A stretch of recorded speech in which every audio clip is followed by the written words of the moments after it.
What happens when the unspoken tensions of a political arena ignite in an instant? Just moments before, Maria Zakharova had exited Europe, timing her departure perfectly.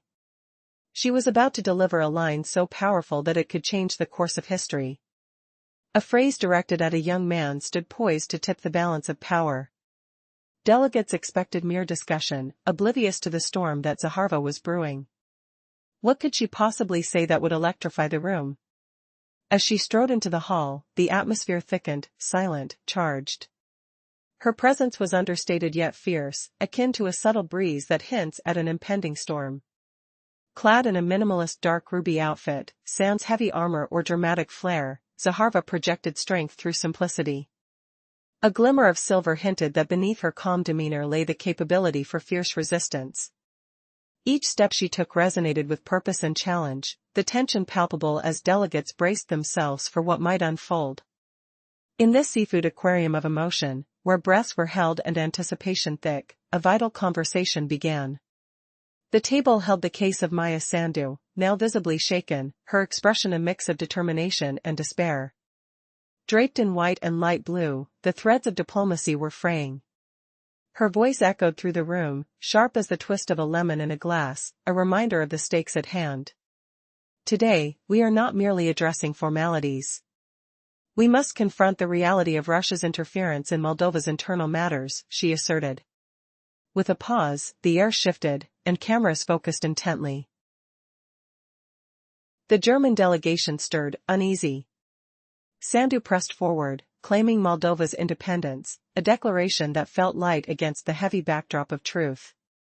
Europe builds bridges, she proclaimed, casting Russia as the architect of walls. Yet, within this rhetoric, Zakharova detected an unsettling undercurrent, a disconnect from reality. No applause greeted her words, only a quiet desolation lingered. Zakharova stood, microphone in hand, sensing the hushed expectation around her. Here was the crux of the matter: independence is spoken of easily, but it is built on foundations that sometimes require acknowledgments, she said, her voice steady, though it stirred conflict in every listener. Russia isn't your occupier. It's a neighbor who has provided, and continues to provide, energy, infrastructure, and support. As gasps rippled through the room, she continued, raising her finger to emphasize her point. Who truly benefits from the narrative you deploy? When dependence flickers like a dimming light bulb, who will you turn to? Your allies across the ocean or those you've walked away from? Suddenly, the mood shifted drastically. A man in a dark suit seated in the corner began to applaud softly, an unexpected response that broke tension like glass. People leaned in, unaware that this was just the beginning of a battle of narratives, with Maria Zakharova ready to unleash her truth. The stakes were higher than rhetoric, lives and futures hung in the balance. Zakharova's tone softened yet remained firm. The truth is unwieldy, Maya. It binds us more than you realize. You may choose Europe, and that is your right. But do not turn away from those who have shared the burdens of history with you.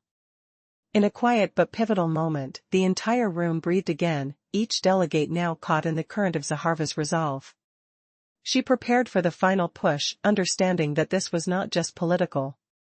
It was deeply personal, all eyes now fixated on the stage, dreading what came next, as she etched her words into the very fabric of their shared narrative, unmasking the complexities of alliance, power, and the human experience. Would they accept her truth, or cower behind old narratives? The question hung in the air, echoing through time.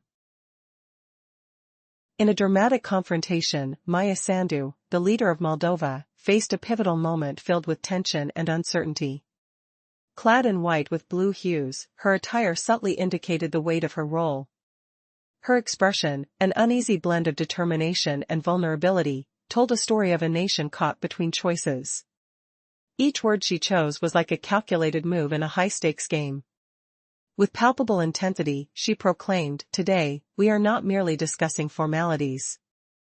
This is a call to recognize Russia's interference in our affairs." A brief pause hung in the air as the cameras went quiet, capturing the gravity of her statement. Her fellow delegates looked on, some visibly shaken, each face reflecting their thoughts on Moldova's fragile independence. Sandu boldly declared Moldova as a sovereign nation, proclaiming, "We are not a colony. We are proud partners in the European family." Her assertion triggered echoes of agreement from Poland, the Czech Republic, and Romania, who listened intently as if waiting for their own turn to respond. Meanwhile, Maria Zakharova, an enigmatic figure in the audience, remained silent. She didn't applaud or react outwardly, harboring her thoughts beneath a steely exterior. When the floor shifted to her, she approached the microphone with resolute calmness, defying the tension in the room. Maya's voice rose, confronting those who belittled their fight for sovereignty. "It's easy to speak of independence, but every word feels like a toast to forgotten truths amidst this facade." The room murmured, with laughter, tension, and anticipation intermingling. "Russia is not an occupier, it is a neighboring reality that has been more of a provider," Zakharova interjected. "Think for a moment, who truly holds power? The energy systems you depend on are still tethered to Russia. What happens when the flow stops?" The air thickened as her words struck a nerve, and a chill swept through the hall. All eyes fixated on the unfolding exchange, understanding that something significant was at stake. Would Moldova's defiant spirit persist, or would they be swayed by lingering ties to their past? As Zakharova pointedly remarked, with unwavering clarity, "In the 90s, we offered you energy and hope as you turned towards the West. Remember this partnership." She didn't raise her voice, but the gravity of her message resonated deeply. Maya stood still, caught between affirmation and challenge, the weight of her responsibility pressing down upon her. Would she respond to this call for clarity, or would she retreat into the safety of her political rhetoric? Silence enveloped the room, a moment where past decisions and future consequences collided. Maria's unwavering gaze met Maya's, an unspoken challenge bridging the divide. As anticipation peaked, the narrative of their nation's fates hung in the balance. 5 minutes ago, Maria Zakharova exited the room in Europe just in time. She uttered words that erased the script. Her sharp remark aimed at the president's son became the turning point held hostage for years. Delegates weren't ready for that twist. One rep even turned openly pro-Russia. What exactly did Zakharova say to flip the room in a heartbeat? "Stick around. You'll be stunned. Is Moldova really independent, or just Europe's puppet on Russia's energy leash?" The air thickened with unspoken threats. Delegates shifted in their seats. Whispers buzzed like distant thunder. Maria Zakharova walked in. She was no flashy orator. Her shoulders were straight. She wore a simple black dress. A silver earring glinted like a subtle weapon. Each step echoed with quiet power. The room hummed like an aquarium about to storm. Tables cluttered with folders. Water glasses caught the light. Microphones loomed. Flags draped the walls. Tension crackled. Maya Sandu sat at one center table. Her white blouse gleamed with gold threads. Her face showed stern resolve. Supported by Europe at every turn. Maya spoke first. Her voice cut like lemon juice dropped in water. "Russia meddles in Moldova's affairs," she said. Pauses built drama. Delegations stirred. Someone excused themselves hurriedly. She leaned in. "We're independent now. No colonies here. We're partners in Europe's embrace. Europe builds bridges. Russia? Walls." Nods rippled. Poland. Czech Republic. Romania. Echoed her words. They liked the clear divide. Maria stayed silent. She didn't clap. Felt no thrill. Spotted the lies beneath. The chair swung to her. She grabbed the microphone. Silence fell heavier. Maya shifted.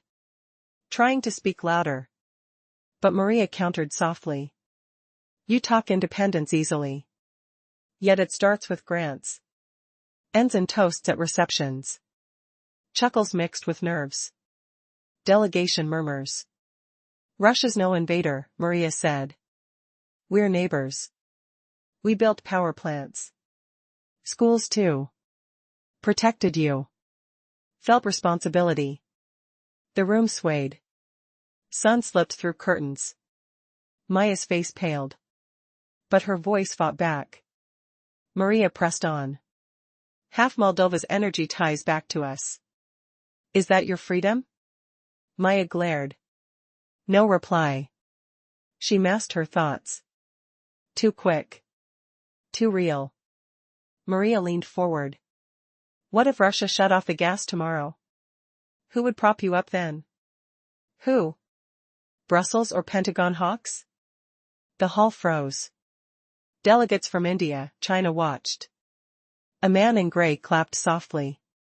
He got the shift. Slogans weren't enough. Facts cut deeper. Maya crossed her arms slowly. Maria eased back. Her mic clicked on again. Deep quiet settled. Not fear. Expectation. For truth without fluff. She skipped greetings. Dove straight in. Maya, she said calmly. Edge in her tone. No ice. No fury. Her hand gripped a folder. Papers seemed unnecessary. You claim Russia interfered? How? We shared everything. Learned each other. Bonded deep. She paused. Breaths held. Glasses adjusted. Air felt charged. Decide for yourself. The real mixing? Who tangled what? Her voice stayed even. In the 90s, we didn't strip your factories. Chop cables. Kept feeding you fuel. Power. Supplies. Even as you leaned EU-ward. While we waved our flag. Who interfered? Who tore apart? Who supplied the lifeblood? Maya listened. No comeback needed. She masked the impact. It stung higher. The facts peeled her facade. Too precise. Too unrelenting. We shielded you, Maria said. Shared a world. The USSR wasn't a chain. It gifted you stations. Deep wells. Dams. Bridges over rivers. Even borders linking back. Pauses landed like hammer blows. Papers rustled. Chairs creaked. Your people studied in our halls. Traveled for vacations. In Crimea. Sochi. Growth flowed both ways. The room divided. A Chinese rep set down papers. An Indian diplomat leaned in. An Arab one whispered quietly. Not boredom. Genuine tension. Like theater before the climax. Maria placed a palm down. Closing one chapter. Opening another. What is this really about? Don't bite the hand that built your seat. You picked Europe. Fair. But don't spit vitriol at the one who held you steady. Felt your pulse. Her voice softened. Maybe emotion creeping in. Or building force. I get it. Tough front needed. Europe's darling wants a fierce leader. Not a thankful one. Honesty doesn't cheer. But Maya. Her tone turned almost personal. When lights dim. Cameras off. Flags down. You'll face the nation. We built together. And in rough times? We won't be the first back? No. Brussels would. But we'll step up first. Always. Maya's eyes met hers. Not fury. Not plea. A flicker of gut check. Past etched in schools. Pipes. Old roads. Maria ended firm. Russia won't buckle. We're not hidden in shame. But when accused of weakness, we strike back. To avoid sinking deeper. She released the mic. Let it rest. As if done. What hidden bombshell would shatter Sandu's silence next? Watch. Shock awaits. In a tense diplomatic arena, a fierce debate unfolds. Maria Zakharova stands before the delegates, holding the documents that seem trivial compared to the weight of her words. She recalls the past, reminding her counterpart, Maya Sandu, of a shared history and a legacy that cannot be erased, no matter how fervently it is denied. Zakharova begins by questioning the narrative of independence, daringly challenging Sandu's portrayal of their past. "You talk about freedom," she says, her voice steady yet laden with an unyielding resolve. "Yet, in the 1990s, we didn't strip away your autonomy.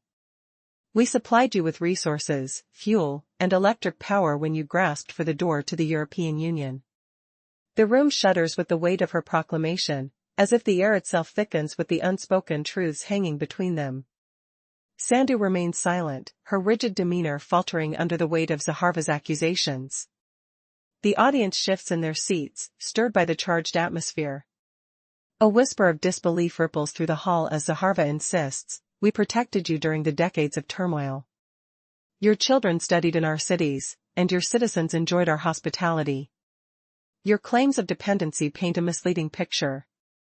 With every point, Zakharova challenges the notion that their history can be so easily rewritten. "You stand on the shoulders of a legacy," she argues, her gaze piercing through to Sandu. "Denying that is like erasing the foundations of your very existence."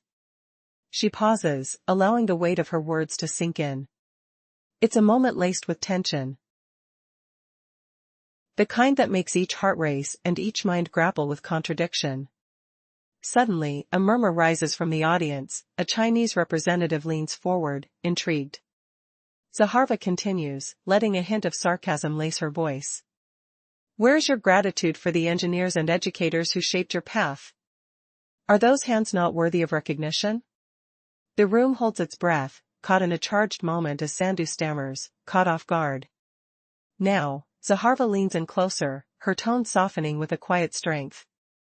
"Maya, you choose the European route, but why cloak that choice in disdain for those who stood with you? Remember, when the spotlight dims, it will be us who will stand beside you when difficulty arises." The implications hang heavy in the air. It's more than just a confrontation, it's a reminder of shared humanity and a history that still echoes in the present. With fierce conviction, Zakharova declares, "We are not conquerors, nor are we ashamed of our past. But with every verbal assault against our legacy, we will rise in defense. We refuse to be cast into a shadow of neglect." Her words resonate like the ringing of a bell, commanding attention as she drops the microphone, leaving a powerful silence that encapsulates the clash of past and present. What happens when powerful truths collide with the desire to forget? The echoes of their dialogue linger, urging every delegate to reconsider their stance. The stakes are high as the battle for history and identity unfolds in this critical moment, inviting the audience to reflect on the unbreakable bonds of their shared fate. Will they listen? Maria Zakharova stood poised, her words poised to strike like arrows dipped in truth. The room was thick with tension, every delegate on edge, quiet as a graveyard before a storm. She glanced at her opponent, Maya Sandu, who had just challenged Russia's presence in Moldova's affairs. The crowd held its breath, waiting for the next move in a geopolitical chess game. "Do you think you can erase our history?" Maria's voice cut through the silence. She didn't raise her voice, but it carried the weight of centuries, echoing through the chamber like a thunderclap. "You may cut ties with us, but you cannot sever the roots that bind us. Our shared past is etched into the very fabric of this land." Maya's face twisted, not from fear but from the realization that Maria was spot on. The audience, a mix of diplomats from around the world, shifted in their seats, their attention riveted. The Chinese representative took a step back, the weight of Maria's words settling over him like a fog. The Indian diplomat leaned forward, curiosity piqued. Maria's gaze bore into Sandu, their clash not just about territories, but about the very essence of identity. "You've chosen Europe," she continued, her fingers resting on the polished table, "and that is your right. But why project disdain upon the nation that once sustained you? We were the ones who kept the lights on, who fueled your growth. Forgetting that would be a grave mistake." As her voice softened, a hint of disappointment emerged. "In the end, who will stand with you when the applause fades away? When the glitter of your newfound allies dims?" It will be Russia that remembers. We built this together. The audience was silent, tension so thick it was palpable, like trying to breathe in a tight space. People were acutely aware that they were witnessing a pivotal moment, something real, unfiltered, raw. Maria continued, deliberate and steady, you can sever ties, create new allegiances, but history has its own course. It cannot be rewritten. Maya opened her mouth, perhaps to respond, but the words faltered. Maria's calm resolve held her captive. The truth behind the rhetoric, the emotional weight of the past, pressed down on the room. The chairs creaked as diplomats shifted uncomfortably, the air electric with anticipation. Then it happened. Maria's voice rose not to a shout, but to a commanding crescendo. My point stands, memories can't simply be erased. Our connection runs deeper than politics. It's entrenched in the very bones of this earth, and one day, you might find yourselves longing for what you discarded. As she finished speaking, she laid the microphone down gently, leaving the room in an echoing silence. No one dared to break it, the truth was already laid bare. Maria had spoken, but the question lingered, what would happen next? Maria Zakharova had just delivered a powerful speech, leaving the audience stunned into silence. She had challenged the perception of Russia, leaving her opponents reeling with her words. A palpable tension filled the room, thick enough to cut with a knife. Maria stepped away from the podium, letting the microphone rest on the table, signaling an end to her remarks that felt like an awakening. Within the chamber, the air was charged, crackling with the whispers of representatives glancing at one another. Eyes darted nervously, as if waiting for a response to rip through the silence. In that moment, everything changed. The tranquility before the storm descended into chaos as footsteps echoed and coffee cups rattled amidst urgent whispers. Maria returned to her seat, but the weight of her words lingered, pressing heavily on every delegate's consciousness. Maya Sandu, her opponent, sat just a few meters away, consumed by her own thoughts. Silence enveloped her as she tried to gather her composure, each second stretching into an eternity. Despite her assistants murmuring in her ear, indecision cast a shadow over her face. Thoughts roamed like tidal waves, crashing against her, drowning her in doubt. When the moderator finally opened the floor again, Maria, calm and methodical, took her time. She held a stunned audience captive, amplifying the gravity of the moment. Let's draw back to the current situation, she began deliberately, her eyes sweeping over the attendees. The pretense of formality had been stripped away, and what remained was a daring exchange between powerful figures. Are we witnessing true independence? She posed, her voice steady yet challenging.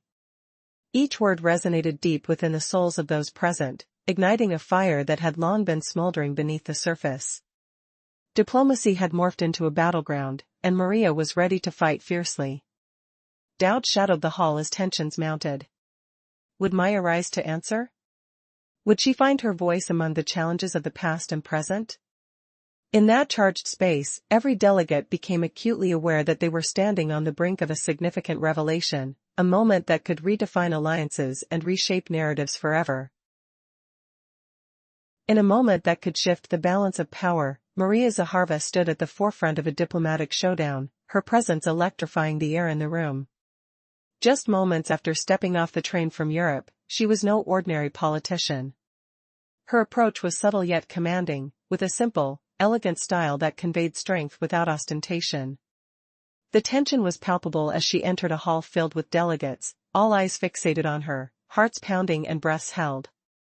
Can we truly dismiss the past? She began, her voice slicing through the murmurs of the crowd like a knife. You speak of totalitarianism and censorship, pointing fingers at the Soviet Union as a convenient scapegoat. But let's not forget the foundations it laid in Moldova. Infrastructure that still seems to keep this nation standing. A threadbare map fluttered in her hands, displaying schools, hospitals, and factories, legacies built by the Soviet Union. Who has given you so much since the collapse? Where is your promised development? Where is your European investment? The silence enveloped the hall, as if the air had thickened with disbelief. Maria stepped forward, her gaze unwavering as delegates shifted uncomfortably. She emphasized the point, you stand on a history that shaped you. A union that didn't demand privatization to build, but instead, constructed a future. As she spoke, Maya Sandu, the Moldovan leader, seemed taken aback. The uneasiness in her posture hinted at a realization, an acknowledgement of the overlooked contributions of the Soviet era. Your citizens thrived under a system that enabled higher education and cultural exchange without quotas, Maria asserted. Yet, you choose to vilify that past, forgetting that prosperity often carries the shadows of its story. The atmosphere thickened with tension, every delegate straining to hear her next words, the stakes suddenly feeling personal. As Maria's voice resonated through the hall, probing the depths of an unresolved conflict, Maya's defenses began to crumble. Would the truth of shared history force a reckoning? What will remain when the cameras are off? When the flags are lowered? Will we return to these ties that once bound us? Maria's final challenge echoed like a bombshell, leaving the audience at the edge of their seats. The question hung in the air, a tantalizing cliffhanger, daring them to confront their own narratives. How would they respond as the night unfolded? Would the accolades of new alliances overshadow buried truths? The battle was not just diplomatic, it was a battle for hearts, memories, and our stories intertwined in the fabric of time. Maria began to soften her tone, transitioning from discussing politics to personal reflection. She challenged her opponent with a charged question: why do you forget that your country, during the time of totalitarianism, was a cornerstone of educational excellence? Your institutions welcomed students from 10 nations, offering opportunities without the need for quotas or handouts. When Maria spoke, she was direct, unflinching. She reminded the audience that their narrative of victimhood was flawed. The Soviet Union wasn't merely a shadow in their history, it was a foundation. You may resent it, but you owe recognition to what was built. You tread on paths laid down in 1971, roads forged by hands that faced hardships, she asserted, her voice rising slightly, striking a chord among those present. The whispers in the hall indicated an emotional undercurrent, as if her words unearthed buried memories of fathers, laborers, and lives intertwined within a greater system. In your quest for independence, are you ready to make a deal? She asked pointedly, locking eyes with Sandu. Return all that has been built. Reopen those factories, restore the schools launched in the 1970s. Dismantle the roads, unplug the power plants, and reclaim the efforts of students sent to Moscow. Only then can you claim true freedom. Her proposition felt like a negotiation, devoid of theatrics, yet charged with principles that connected the past and the present. There was no need for applause, the atmosphere thickened with tension as the audience absorbed her challenge. Your journey forward cannot be fueled by ingratitude, she added, a firm grip on her stance that defied indifference. In the silence that ensued, Sandu's expression wavered. Her lips quivered as if she were wrestling with a response that refused to emerge. The palpable tension in the room suggested that the weight of Maria's words had struck a nerve, truth that wouldn't be easily dismissed, echoing in the minds of those assembled. Sandu hesitated, the pause stretching uncomfortably long, revealing an internal conflict that seemed to resonate with everyone present. How could she counter such a compelling reflection on their shared history? Maria had shifted the dialogue from mere politics to a clash of fundamental beliefs, revealing the struggle for identity in a tumultuous historical landscape. This was not just about past actions, it was about accepting responsibility for the future. Would Sandu find the words to respond, or would she remain silent, unable to counter the stark reality presented before her? The lingering question hung in the air, filled with an expectation that something profound was about to unfold. What if the chains of history could snap back, forcing leaders to face the shadows they deny? In a tense hall echoing with unspoken grudges, one woman's words just ignited a fire that could burn old alliances to ash.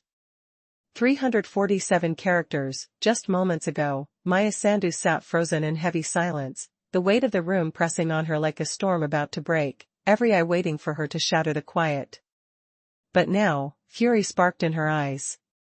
Her aide thrust a crumpled note into her hand. She barely glanced at it. Her response slashed through the air like a sharpened blade. No hesitation. no tremor in her voice. It carried the raw edge of someone driven by a fierce duty to dismantle illusions. Yes, she declared, her tone steady yet laced with fire, the Soviet Union did construct much. Schools rose from the earth.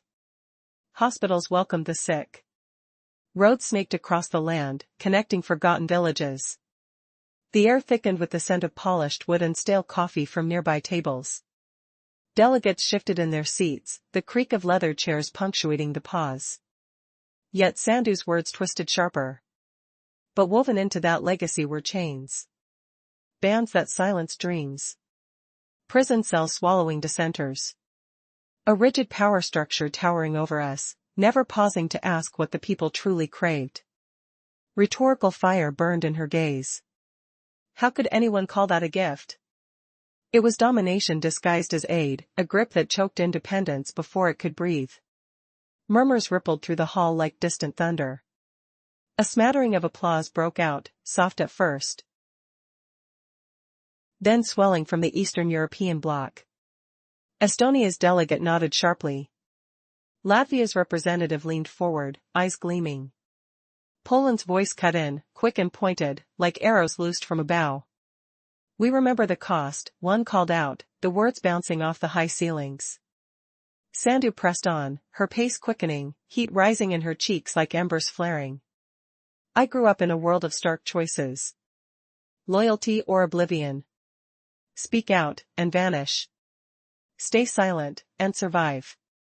And now, you urge us to hail that era as noble? To bow in thanks for bricks and pavement, while ignoring the bloodstains beneath them, freely spilled, never repaid? Her voice cracked the tension, a whip snap echoing in the suddenly still space. Did she sense the shift? Emotions churned in her chest, icy reason clashing with a pounding heart, panic flickering like a trapped flame. You demand we reclaim the past, she shot back, eyes locking onto Zakharova's with unyielding force. Fine. Let's reclaim it all. Bring back the family shattered by purges. Restore the languages they tried to erase. Revive the terror that had our parents huddled under blankets, whispering foreign broadcasts in the dead of night, hearts racing at every creak of the floorboards. Applause swelled again, fiercer now, joined by echoes from the Czech corner, a brief, electric surge that hummed through the room like shared electricity. Sandhu's confidence bloomed, her posture straightened, shadows lifting from her face. This was her strike, emerging from defense into bold offense. Russia's story isn't one of selfless kindness, she asserted. Stepping closer, the cool floor tiles firm under her heels. It's laced with control, a velvet glove over an iron fist. Until you confront that darkness, the repressions, the suppressions, you forfeit any claim to demand our gratitude. Flashback, in a split second, Sandhu glimpsed her childhood home, the musty smell of damp wool blankets, the faint crackle of a hidden radio spilling tales of liberty, her mother's trembling hand over her mouth to stifle a gasp. Those nights forged her resolve, the chill seeping into her bones like an eternal warning. The hall held its breath, the air heavy with the faint tang of ink from open notebooks. But as Sandhu advanced, her words hanging like a challenge, what hidden truth would Zakharova unleash next to turn the tide? 5 minutes ago, Maria Zakharova departed Europe at the perfect moment. Zakharova's impactful words sparked a rapid transformation, shocking delegates to their core. This moment marked a pivotal point in a narrative that had lingered for years. Out of nowhere, one representative openly sided with Russia, leaving everyone bewildered. What did Zakharova say that shifted the atmosphere in an instant? Stay with us to uncover this gripping story. You'll be left astonished. Maria Zakharova strode into the hall with the allure of a seasoned politician, her presence palpable as the doors closed behind her. Dressed simply yet elegantly in dark ruby, she exuded an aura of quiet determination. There was no need for fanfare, each step she took was a firm challenge to the room filled with anxious diplomats and representatives. The air was thick with tension, like the silence before a storm, as all eyes fixated on the looming debate over Moldova's future. Maya Sandhu, clad in a white outfit etched with light blue and golden thread, sat at the table, her countenance desperately hopeful. The weight of expectation was tangible as she delivered her address, accusing Russia of meddling in Moldovan affairs. The mention of independence, however, was met with a flicker of hesitation. Her voice, strained like a lemon in water, echoed through the room. "Today we are here not only to discuss formalities," she proclaimed, urging recognition of Moldova's sovereignty. But what followed next ignited shockwaves. As Sandu spoke of independence, an unwavering silence prevailed. Zakharova took the microphone with smooth assurance, her figure still as a stone carving. "You speak easily of freedom, yet your nation remains tethered to Russian resources," she challenged. The reality was undeniable. Half of Moldova's energy still depended on Russian contracts. A representative's quiet applause startled many. The room buzzed with unspoken agreement. The tension thickened as Zakharova painted a vivid picture of the historical ties binding them. "You claim independence while thriving on a foundation built by the very nation you disdain," she asserted, her voice resonating powerfully, leaving echoes of acknowledgement. Sandu appeared fragile, the facade of confidence cracking as she internalized the powerful rhetoric. As Zakharova pressed on, challenging Sandu's narrative, the atmosphere shifted. "What does true freedom mean?" she inquired, the silence weighing heavier with each heartbeat. The room held its breath, bracing for the backlash that never came. The reality was layered, and the choice was no longer merely political, it was profoundly personal. Maria's voice softened almost tenderly, yet it dripped with conviction. "In the end, we are the ones who still feel the burden of history. And when the moment comes and the applause fades, remember, it will be us, not distant allies, who return to your side." She relinquished the microphone, a crescendo of emotion softly reigning over the hall, leaving some delegates in stunned silence while others pondered the unexpected truths revealed. Zakharova's words lingered like a haunting melody, suggesting that understanding and gratitude might not be relegated to mere sentimentality, but could forge a critical re-examination of the past, a past that both defined and confined them. Could this confrontation yield a change in perception? Would both sides finally acknowledge the complexities of their intertwined histories? The echoes of Maria's challenges sparked a newfound hope, an invitation to unearth a future built on understanding rather than resentment. As the tension rose, would unity triumph over division, or would the shadows of the past continue to dictate their narratives? The real battle for Moldova's soul had only just begun. In a tense atmosphere, two political leaders stepped onto a stage filled with unyielding pressure. Maria Zakharova, an unexpected force to be reckoned with, confronted Maya Sandu, a leader trapped in a web of difficult choices. Just moments before, delegates had awaited the customary formalities, but now, the air was thick with anticipation of an impending clash. Maria Zakharova had just journeyed from Europe, and her very presence seemed to electrify the room. She resembled a determined warrior, dressed in understated attire, a sharp contrast to the dainty garments of her counterpart, Maya. The weight of their histories loomed large, pressing the intricate interplay of past and present. Zakharova's words pierced the silence like a hot knife through butter. She posed a question that hung heavy in the air: what is freedom? You claim you don't wish to bear the burden of past affiliations, but look around. Maria's voice resonated with undeniable truth. The youth of Moldova were leaving, factories stood silent, schools were closing. Is this what you call independence? She implored, her gaze steady. The hall, once bustling with voices, now muted under the gravity of her message. Maya stood rigid, struggling to maintain her composure. Her calculated silence betrayed her fear, a fear of being seen not as a leader but as a puppet. As Zakharova took a step closer, the delegates shifted uncomfortably, sensing the whirlwind brewing between them. Listen closely, you're not merely victims of an oppressive regime. You're witnesses to the consequences we face every day, Maria declared, conviction echoing in her tone. The atmosphere shifted. The question was no longer rhetorical, it was loaded with a fierce reality. Maya's defense crumbled as she pondered the implications. The silence stretched further, like a tight rope waiting for one of them to plummet. Each heartbeat became its own drumroll, intensifying the moment. The stakes were undeniably high. Would Maya concede defeat, or could she find a powerful counter? She struggled beneath the weight of a statement Zakharova had just delivered. The Soviet Union may have faltered, but it laid a foundation. And what have you built on it? Maria's hold on the room remained firm. Tension danced through the air as delegates from various nations watched intently. Some held their breath, others leaned forward, eager to hear the next exchange. The undercurrents of emotion were palpable. You could almost taste the anxiety mixed with the hope for a better future that lay before them. As Zakharova returned to her place, the hints of victory flickered in her eyes. But as the silence settled, Maya's expression hardened. The hall knew that a decisive moment was at hand. Could she rally from this? Could she retaliate, or would she find herself cornered?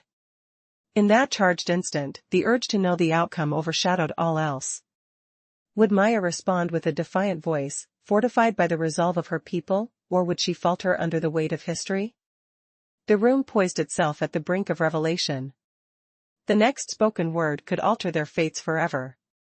The audience held its breath, captivated by the riddle of power and the quest for recognition. As the tension built to an electrifying climax. 5 minutes ago, Maria Zakharova made an important departure from Europe, leaving behind a whirlwind of tension and history. Her words would echo far beyond that fleeting moment, redefining narratives and sparking heated conversations. In a stunning turn, her remarks transformed the discourse in an assembly where expectations were turned upside down. One representative even found courage to openly express support for Russia. What did Zakharova say that shifted the entire atmosphere in an instant? Stay with this story, and prepare to be surprised by the twists it holds. Zakharova strode into the chamber, a striking silhouette against the backdrop of political discourse.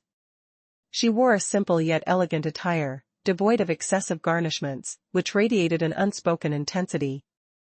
Her presence was a breath of fresh air, a quiet storm poised to challenge the status quo. As the room fell silent, every attendee sensed the weight of the moment akin to an impending storm. Maya Sandu, representing Moldova, wore an expression of hopelessness as she prepared to make her point. Her voice dripped with certainty when she declared, "Today, we are here not just to discuss formalities but to condemn Russia's interference in our internal affairs." The palpable tension in the room thickened as her words hung like a sword in the air. She cited her unwavering commitment to independence, underscoring her country's alignment with Europe. But could such assertions endure scrutiny? As Sandu spoke, Maria Zakharova stood in calm stillness, a force of nature waiting to respond. When all eyes turned to her,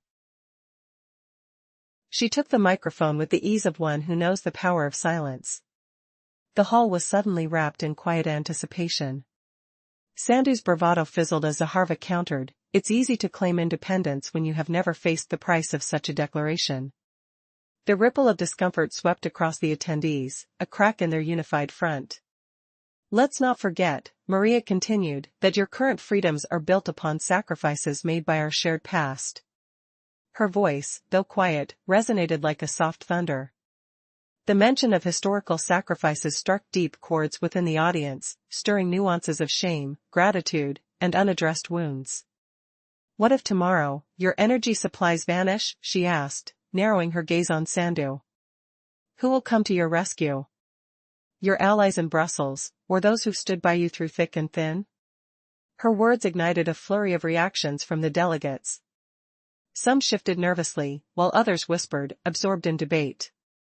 A man in a graphite suit from one of the delegations nodded appreciatively, recognizing the weight of Maria's words. They weren't mere allegations, they were truth buried beneath layers of propaganda and denial. "While you construct bridges toward Europe," she emphasized, "know that we have never severed our ties. Our histories are intertwined like the roots of trees." Each word was meticulously chosen, delivered with the finesse of a seasoned orator.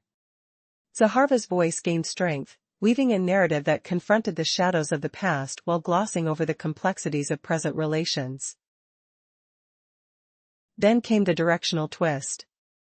"But dear Maya," she urged, "the past is not easily erased. Each brick laid in the walls of your schools and homes bears witness to those who came before you. They are part of your history. Will you deny them?" The silence was deafening. Sandu's reaction showcased a newfound discomfort, a realization that her narrative was fragile against the arsenal of historical facts laid bare before her. As the conversation escalated, Maria leaned forward, her voice dropping to a velvety whisper yet firm. Despite everything, we want you to succeed, but don't do so at the expense of your memory. Rejecting the past is equivalent to losing your honor. At that moment, the air grew heavy. It wasn't an empty threat, it was an astute observation laden with urgency. And after the applause dies down, she continued, when the cameras turn off, it will be the bonds we've forged that will matter. She relinquished the microphone, not turning it off, but allowing the moment to sink in, like a stone dropped into a still pond, sending ripples across the surface of their discourse. What awaited next was uncertain. The hall stirred, energy crackling like static before a storm. Would the representatives embrace Maria's call for remembrance, or would they cling to their narratives, ignoring the deeper truths beneath the surface? The tension lingered, leaving everyone to ponder what history truly meant in a world so torn between loyalty and independence. In a tense gathering, one leader needed to evoke emotion, an official emotion, stripped of risk and regal pomp. She stood resolute, asserting, "We fought against Nazism, and the contributions of the Red Army are undeniable." Yet she hesitated, adding, "But this isn't a plea to meddle in our present." Her weighty pause filled the room, reminding everyone of the past's grip on their decisions. The atmosphere felt electric as she continued, her voice slicing through the silence. "Every nation has the right to honor its history, and we, too, are part of Europe. We deserve to choose what freedom means to us." This declaration ignited tension, particularly among the Baltic and Scandinavian representatives, who leaned forward, caught between their expectations and reality. The room buzzed with the pressure of historical memory. As she spoke, the air crackled, the weight of remembrance tugging at everyone present. She claimed that respect for the past is vital. It's not merely a conversation about geopolitics or historical tragedies manipulated for today's protocol. She challenged, "If that was your mother, would you diminish her sacrifice for the convenience of modern narratives?" An unsettling silence enveloped the room as her clearly articulated thoughts hung in the air. The lines of diplomacy blurred dangerously. Onlookers knew it well, her words struck a chord even among her supporters, revealing a shared unease about the casual dismissal of the past. Could they truly honor the legacy of those who fought without being shackled? Gathered diplomats felt the weight of her argument. It was a fierce reminder that denying history offered no liberation, only a dangerous forgetfulness. As she concluded, the tension was palpable, stirring a sense of urgency for something more profound than mere political posturing.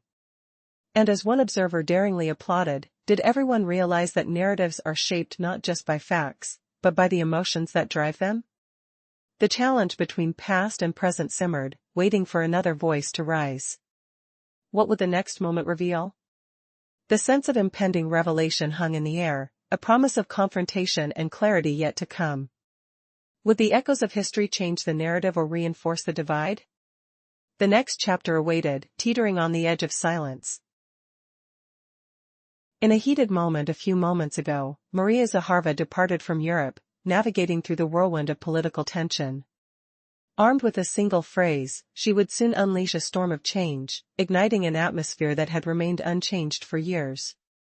The delegates gathered, unprepared for what was about to unfold. Among them was a representative who unexpectedly rose to support Russia's position in the debate.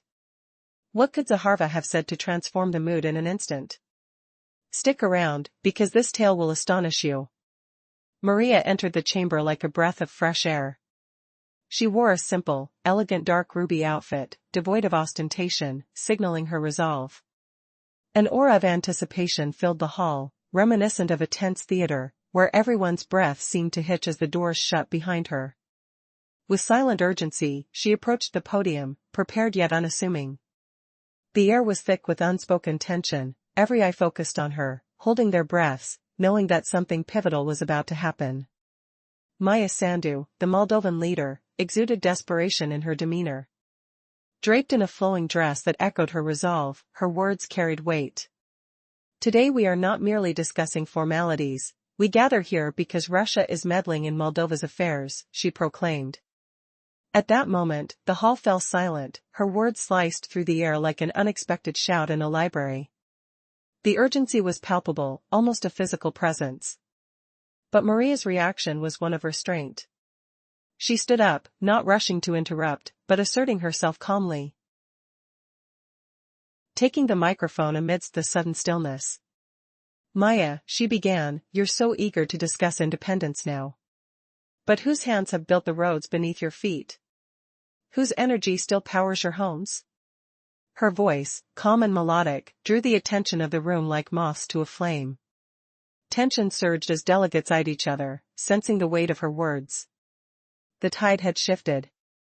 As warmth washed over her among the tension, Maria sensed the audience's unease. We fed you, nurtured you, as family. And to hear you speak of us now, it's akin to betrayal. The room bristled with disbelief. There was an electricity humming, a sense that battle lines were drawn. In that unsettling instant, would anyone dare to respond to her bold accusations? With a piercing gaze, she continued, you say you're free, yet half of your energy comes from us. Without it, your independence flickers like a dying candle. Murmurs filled the hall as some seemed uneasy with her truth, and others amused. Maria's demeanor hardened, even as the tension grew thicker, she peeled back the layers of deception and denial. You claim you've chosen Europe, but need I remind you of the roots that bind us? The history that death cannot erase? At that moment, something shifted in the air. Sandu's facade cracked. A quiet realization washed over her, and Maria saw it, the truth hanging like heavy fog. Would this answer echo back to her with the force she intended? Maria's voice softened, almost imploring, you're not the first to forget, but remember, memories don't fade as easily as you wish. They cling like shadows to the walls. The audience shifted in their seats, discomfort rippling through them like a pebble tossed into calm water. But was this it? Was there something more she had to reveal? And then, silence enveloped them once more. All eyes fixed on Maria, the weight of expectations heavy in the air. The tension both enticing and suffocating. As she placed the microphone back on the podium, the question hung there, pulsing in the air. Could she really bridge the chasm between past alliances and current traumas? The moment lingered, until... In a tense diplomatic gathering, Maria Zakharova felt the weight of the moment as she faced her opponent, Maya Sandu. The atmosphere grew thick with unanticipated emotions, as every delegate sensed something monumental was about to unfold. Sandu stood at the center, a figure wrapped in a fabric of authority and expectation, yet her eyes avoided Zakharova's, reflecting a deeper acknowledgement of defeat. This was not just another debate, it was a clash of ideologies, one seeking to preserve the past, while the other aspired to carve a brighter future. As time passed, the tension coiled tighter around the room, and Zakharova remained contemplative, flipping through her notes without betraying her emotions. The silence amplified the weight of each passing second. Then, Sandu broke the stillness, her voice dry yet resolute. We stand for integration with the West, rejecting the past that you represent, she stated, her words cutting through the air like a sharpened blade. Your stance is one of isolation, Sandu continued, asserting, while we build bridges, you merely erect walls. Each phrase carried the weight of historical grievances, yet her tone suggested an unwavering confidence. The notion that Russia could still be a partner felt ludicrous to the delegates from nations eager to align with the progressive ideals of Europe. However, a ripple of tension traveled through the crowd when Zakharova seized the moment. Her calm demeanor belied the ferocity of her response. What does it truly mean to be part of the civilized world, she asked, her voice laced with an unsettling softness that commanded attention. This was no ordinary retort, it was a surgical strike aimed at the core of Sandu's argument. The delegates leaned in, the air thick with anticipation as Zakharova prepared to dismantle the veneer of civility surrounding the discussion. Your freedom was built on a history we cannot simply erase, she remarked, her piercing gaze steady on Sandu, intensifying with each word. The tension shifted palpably when Zakharova stated, without acknowledging our shared history, your proposed future crumbles. The room fell into a hushed silence. Each diplomat felt the stakes rise as they awaited Sandu's response to this unexpected challenge. Would she defend her position or reveal vulnerabilities hidden beneath her authoritative facade? Suddenly, a sharp sound split the air, an unexpected interruption. The French delegate, sensing the gravity of the moment, stood unmoving in the center of the room, embodying the weight of history and present struggle. This was a precarious dance of diplomacy, with emotions simmering just beneath the surface. Caught in this charged atmosphere, Zakharova prepared to unveil truths that transcended borders and ideologies. The clock continued to tick as delegates held their breath, sensing that the next words might alter the course not just of their discussion, but the future of their nations. Would history repeat itself, or was there room for a new narrative to emerge, a story of resilience against all odds? The answer hung in the air, waiting to be revealed in a torrent of words and emotions yet to come. Did Maria Zakharova just expose Europe's dark secrets with a verbal bomb that left global leaders speechless? Imagine cold sweat trickling down foreheads as delegates from India and China applauded Russia's comeback for the first time in years. What biting truths did she unleash that forced Maya Sandu to grip her chair, her European facade cracking? Stay tuned to witness the raw confrontation and the forgotten debts that haunt Moldova's so-called freedom, where gratitude turns to bitterness and history refuses to stay buried.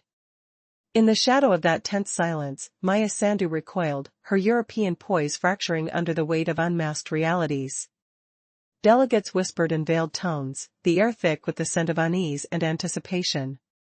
Zakharova leaned forward, her voice slicing like a scalpel through fog. Did you ever stop to question what you truly mean by Europe?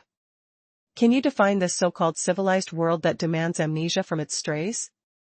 Her words flowed smooth, deceptively gentle, yet they carried the precision of a storm brewing beneath calm seas. I challenge you to see it as it is.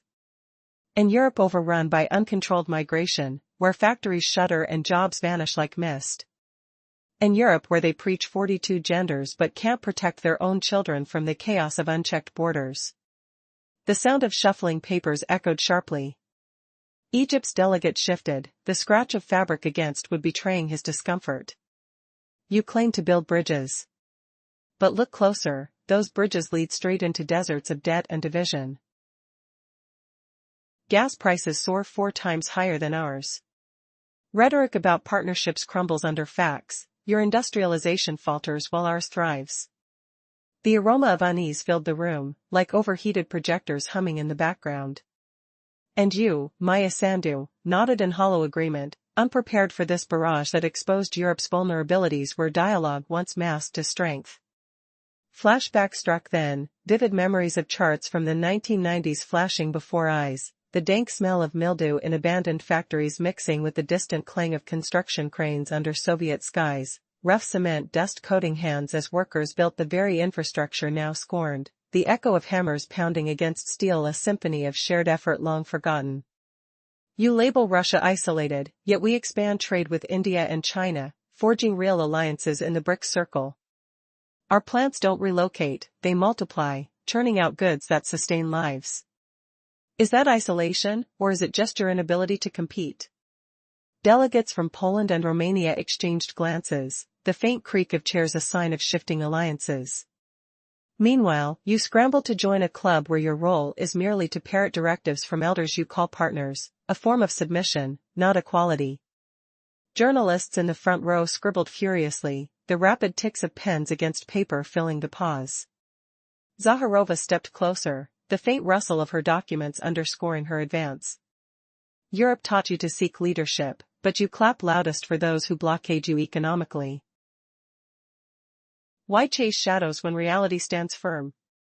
In the hall, the temperature seemed to rise, breaths held as truths collided with illusions, the looming cliffhanger of whether Sandu would crumble or counter hanging heavy, like unspoken vows in a storm-tossed conference room. In the heart of a tense diplomatic gathering, Maria Zakharova stood with a confidence that captured the attention of all present. The hall buzzed with anticipation, as the past echoed in whispered conversations. Her voice, calm yet piercing, broke through the murmurs, igniting curiosity. What if your so-called freedom is merely the facade behind which your own market crumbles? The delegates remained silent, captivated and unnerved. Maria continued, her words like arrows striking at the very foundations of assumptions. You applaud those who undermine you. You speak of partnership, but I see a connection, a tether that binds you to your past. Her presence felt electric, the air thick with unspoken tension. Close your eyes, she challenged them, and what do you see? A world where your people are forced to leave for unfulfilled dreams and foreign wines? Is this freedom? Every word throbbed with truth as she dissected their complacency with surgical precision. Who, then, is the true threat? Is it Russia, or is it your own denial of the past? The atmosphere shifted. Delegates shifted uncomfortably, their faces reflecting a mix of realization and defensiveness. Sanctions imposed on you stem from decisions made far from your shores. Who truly lights the flame of conflict? Her gaze swept the room, unyielding. In your pursuit of integration, you ignore the richness of your traditions, your culture. As she paused, the stillness enveloped the hall like a fog, pushing the delegates to confront their own shadows. Europe is not battling Russia, Europe is at war with its own reflection, Maria declared. Electric silence hanging heavy with truth. Across the room, Maya Sandu remained tightly coiled, caught in Maria's rhetoric. Maria leaned in, her voice softening but still unmistakably fierce. You fear acknowledging that Russia has changed. Do you dare admit that it has grown beyond your expectations? The chamber tingled with perceptible energy. Even the representatives from distant lands leaned in, scribbling notes, sensing that something significant was unfurling. With an unhurried grace, Maria wielded the power of language like a weapon, striking again with her final thought. You chose Europe, a decision wrought with pride. But should you sever the bond that held us together, know this, you may find the support you seek dwindle when storms arise.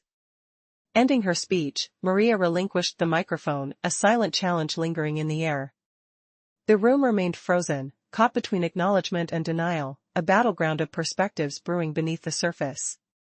Would they defy history, or embrace its lessons? The choice weighed heavy on their shoulders as eyes met with uncertainty. In an unexpected twist of fate, Maria Zakharova has just left Europe, timing her departure perfectly.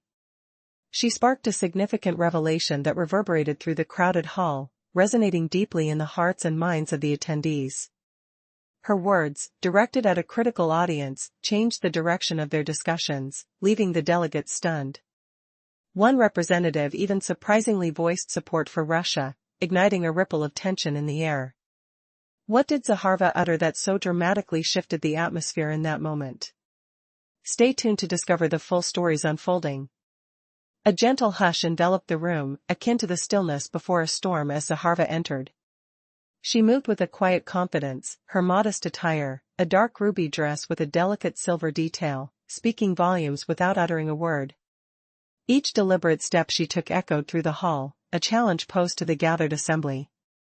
The delegates, poised at their tables, leaned in, the palpable tension thickening like fog against the walls. They sensed something monumental was about to be unveiled. Maria Zakharova addressed the assembly with a calm demeanor, yet her presence struck like lightning in a summer sky.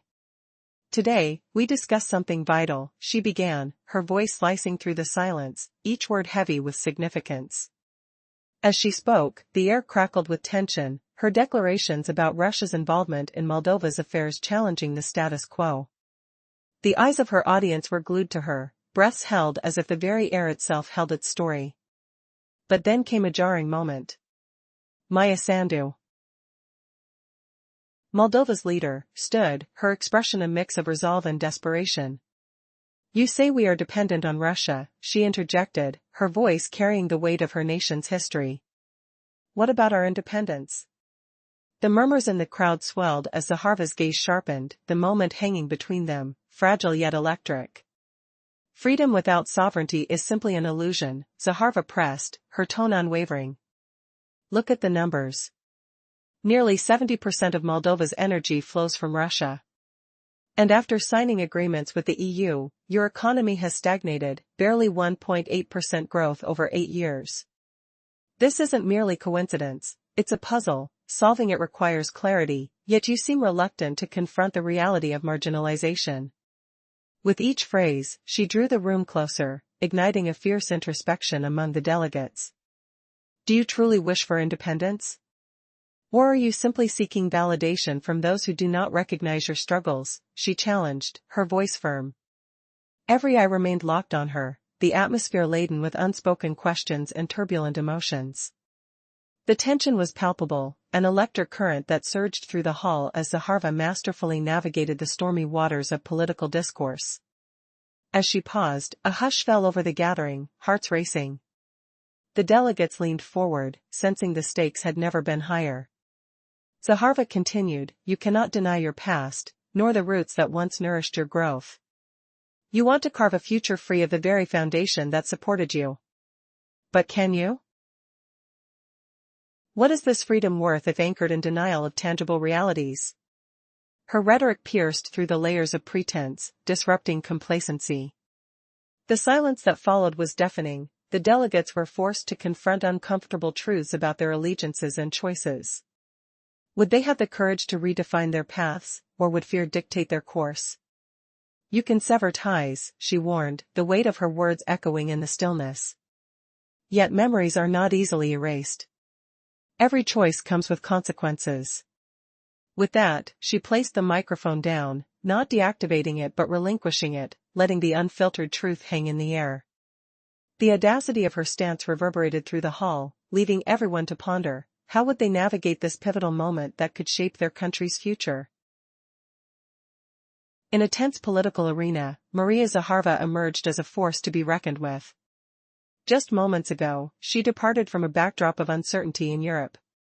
Little did the delegates know that her sharp words would shift the atmosphere like a sudden storm.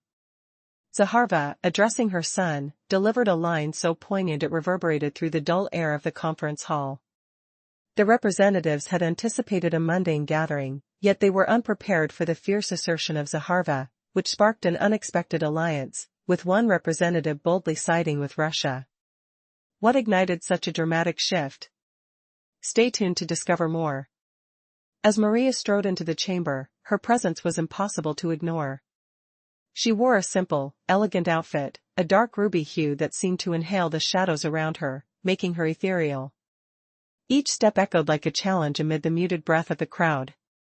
The delegates could almost taste the tension, a mix of apprehension and anticipation hung in the air, thick and palpable, as if time itself were holding its breath.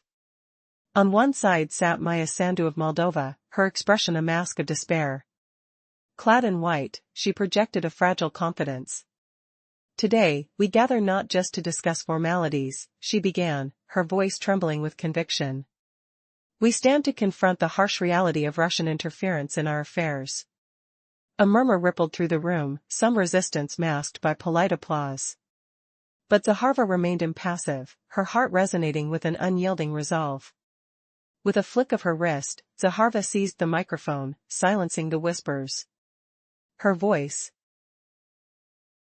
calm yet formidable, sliced through the atmosphere. Independence is easy to proclaim. She challenged, eyes fixed intently on Sandu. But how can you celebrate freedom when your energy still depends on a neighbor who barely wakes from its slumber? The tension escalated, the air crackling with the weight of her words. The delegates exchanged uneasy glances. The silence was thick like smoke as they processed her audacity. Maria's challenges hung in the air, heavy with implications. Her rhetoric flowed like a river, every word carefully placed. The room felt like a taut bowstring, ready to snap. Yet Zakharova showed no fear, no hesitation. Are we predators, or merely partners? She pressed on, a glimmer of defiance lighting her face. You accuse us of betrayal, yet history remembers the roots you wish to sever. She moved closer, her voice dipping low but steady. With each syllable, she tore through the facade of diplomacy, illuminating truths that threatened the very foundation of the discussions. The delegates shifted in their seats. Some seemed to empathize, caught in the crossfire of a debate that was both personal and political. The truth of Zakharova's statements hit like a sudden chill in the air. They were confronted with the stark reality that abandoning allies may not yield the future they sought. Would they dare to confront the echoes of their past? In this cacophony of voices and looming decisions, Maria stood tall, unflinching. She had transformed her fear into a formidable weapon, the dialogue morphing into a duel of ideologies. The silence that followed promised a reckoning. But could they face the choices they had made? As her speech ended, Zakharova placed the microphone down gently, a finality. But the silence remained, charged and electric, as the shock of her words settled over the delegates like a heavy fog. The stage was set for a confrontation where history would be altered, and where the shadows of their shared past loomed large. What decisions would they make in the face of uncomfortable truths? Reflecting back, Maria remembered the days when the factories echoed with the sounds of labor, of unity forged from iron and grain. She thought about how attempts to build the future could crumble if rooted in denial. She stepped forward, resolute. "We are not against your path," she reiterated, "but don't be surprised when the ground beneath your feet shakes." In that moment, she felt the weight of 1,000 histories converging, a reminder that their choices would resonate long after this confrontation was over. Would they heed her call or shut their eyes to the haunting echoes of the past? In a high-stakes arena filled with tension and national pride, the clash between two leaders unfolds like a gripping drama. The atmosphere crackles, thick with anticipation, as Maria Zakharova steps forward. 5 minutes ago, she left Europe, her timing precise, but what did she bring with her? A word, a catalyst that could tilt the balance of power. What could the hidden phrase do to the atmosphere in that room? You might be surprised. With every passing moment, eyes shift to the dais where Maya Sandu stands, cloaked in an air of authority. Her voice, sharp and clear, slices through the gathering. "Russia is meddling in our affairs," she asserts, her tone echoing like thunder in the silence. The delegates are transfixed, their breaths collectively held as her words set the stage for a looming showdown.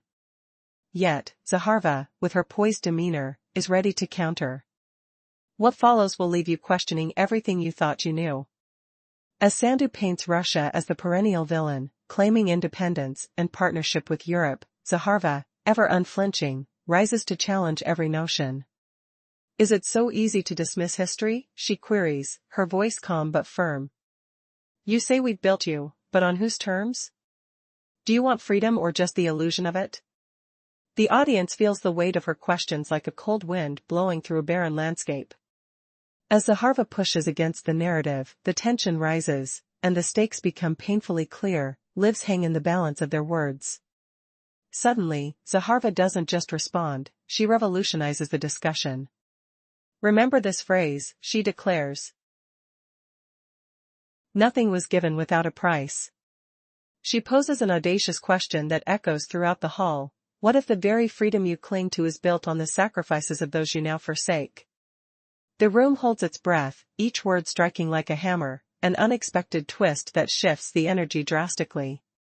The cameras zoom in, capturing the shift in power, and Zakharova's steady gaze locks onto Sandu's. A quiet tension envelopes them, as broader geopolitical narratives lurch into view.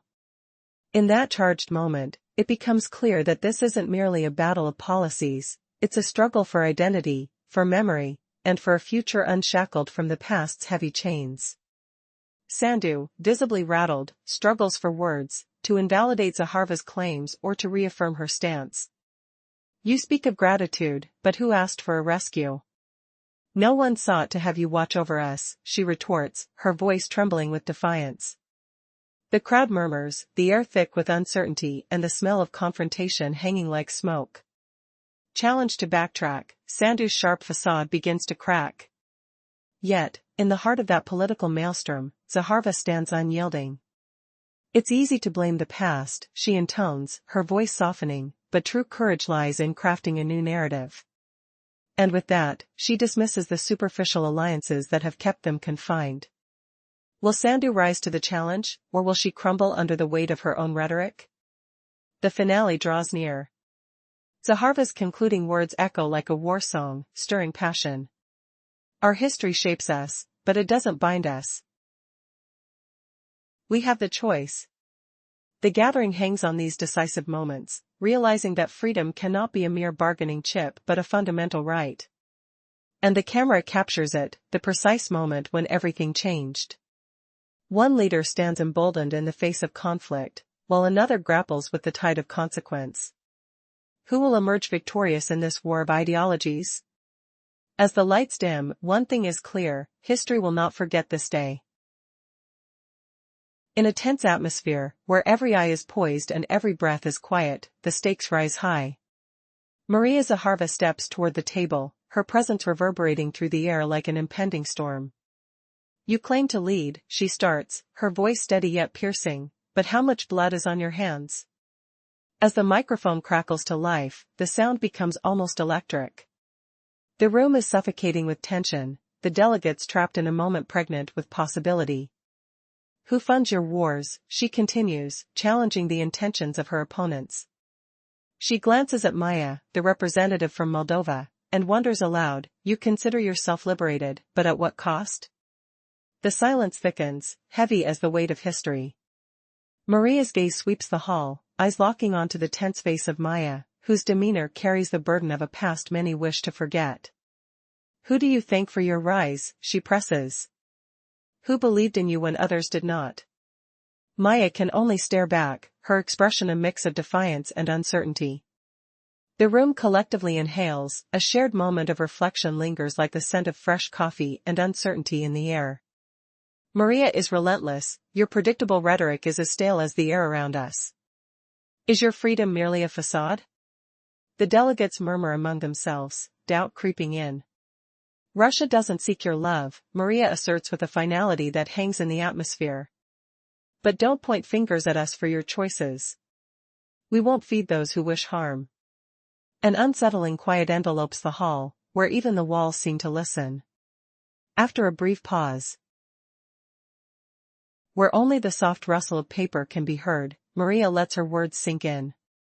You may think yourself strong, but you are merely grasping at illusions.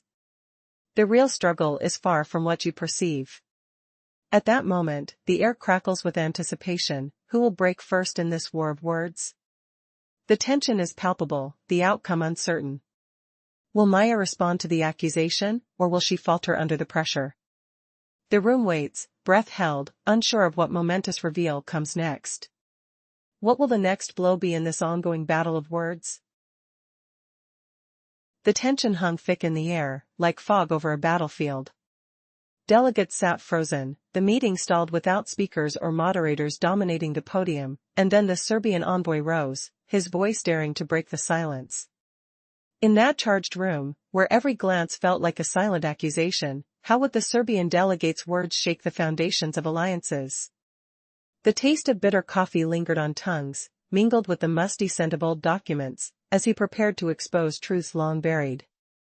His suit, a dark navy with custom stripes, spoke of national pride, and when he stood, his presence commanded attention from the crowd. No louder than necessary, he began, his eyes locking onto Sandu like arrows. In 1999, our cities burned under NATO bombs, that vile aggression. Many nations stood silent, waiting. But Russia? Moscow called it out as the crime it was. We'll never forget. You pick your path, that's your privilege. But don't erase our shared history. Serbian schools still use Cyrillic script, and we recall who stood by us when Europe looked away. Applause erupted first from Hungary, then Bosnia, Cuba, and Iran, a cascade of nods and claps echoing off the walls. Even the Chinese delegate, who had remained quiet until now, gave a subtle tilt of his head. His voice, low but piercing, cut through next. Russia bridges global divides, no hollow promise could match that reality. Zakharova stayed composed, her pulse steady despite the rising storm. No overt emotion crossed her face, she let others wield the words she'd sown. And now, they did. An Indian envoy followed, his tone firm. We haven't forgotten. Russia recognized our independence first among superpowers, backed our sovereignty while Europe dithered from afar. From the sidelines, Burkina Faso's representative, in vibrant national attire, joined the chorus. During our droughts, Russia sent grain, quiet aid, real support, no flashy shows needed. Sandu's defenses crumbled under this onslaught. Her earlier barbs, once sharp, now rang hollow against the authentic echoes. It was as if voices, united in truth, humiliated her hollow rhetoric. The hall buzzed with whispers, the air electric, sense of nervous sweat mixing with polished wood. But wait, could one final twist flip the script entirely, leaving Sandhu exposed beyond repair? When the African delegate fell silent, a hush descended, heavier than before.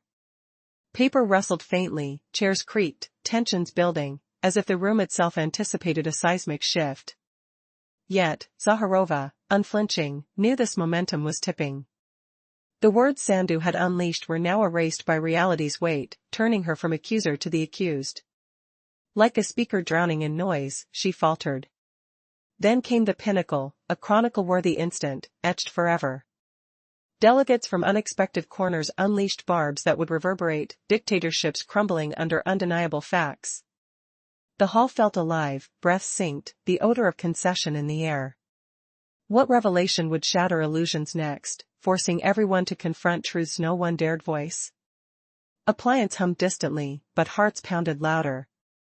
And in that fragile ceasefire of silence, one more voice loomed, ready to ignite chaos anew. 5 minutes ago, Maria Zakharova left Europe just in time before things fell apart. She delivered a phrase that made the whole narrative vanish like smoke. Her words to Sandhu became the pivot point that history remembered for years. Delegates were stunned by the unexpected shift, but one representative openly backed Russia. What did Zakharova say that flipped everything in a heartbeat? Stick around to the end, you won't believe it. In the hushed, tension-filled air of the conference hall, where delegates' breaths seemed to hang heavy and unspoken, Maria Zakharova had just finished her powerful rebuttal to Maya Sandhu. The words from Zakharova not only challenged Sandhu's claims, they shattered them completely, leaving the Moldovan leader exposed as if she were speaking in a language no one understood. But would the room stay divided, or would a seismic shift change it all? As murmurs echoed off the walls like distant thunder, something extraordinary was brewing. Suddenly, a delegate from the United States, an assistant, not the lead representative, raised his hand. He hadn't planned it, but the moment demanded it. His voice cut through the static, calm yet firm. In this forum, we've heard plenty of rhetoric, he said. But even in America, we admit Russia is a key force. It won't just fade away, we have to confront that reality. Gasps rippled through the hall, sharp as a knife's edge. Some delegates shifted in their seats, feeling the weight of his words like an unexpected gust of wind. Others chuckled nervously, the sound hollow and uncertain, as if the ground beneath them had cracked open. It was a bombshell, unofficial but electric, flipping the script on every assumption.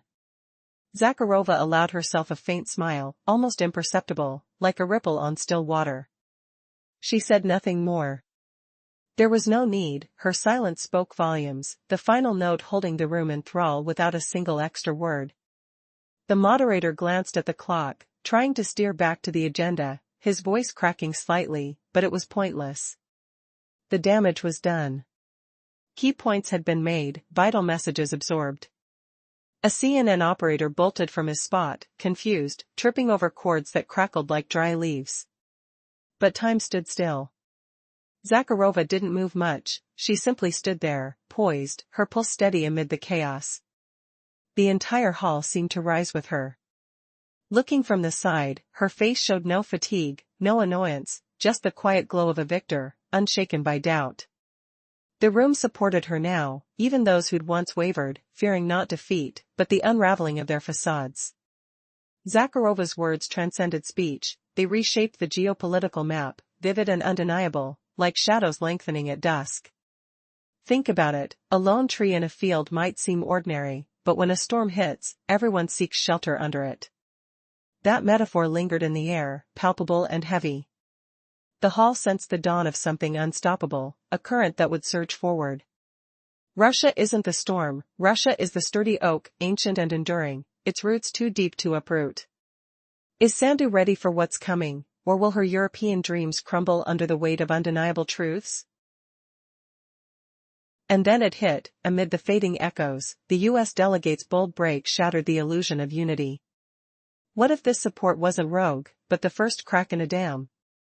Russia's quiet strength echoed louder than ever, as the room breathed its truth into reality. But hold on, could Sandu ever recover from this humiliation, or would Zakharova's unflinching stare reveal an even deeper betrayal from within? That gypsum mask on Sandu's face wasn't just shock, it hinted at cracks in West's facade. Why do you fear the old when the new promises are as fragile as a porcelain promise? You crave innovation, magnetism, the allure of something shiny and unattainable. But change is relentless, isn't it?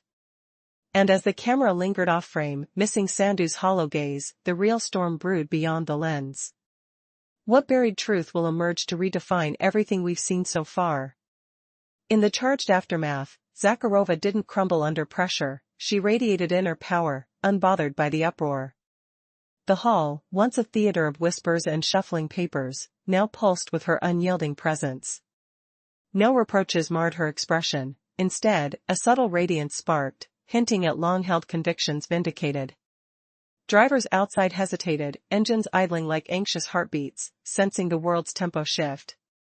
Zakharova's words weren't mere statements anymore, they carved new contours on the global stage, bright and irreversible.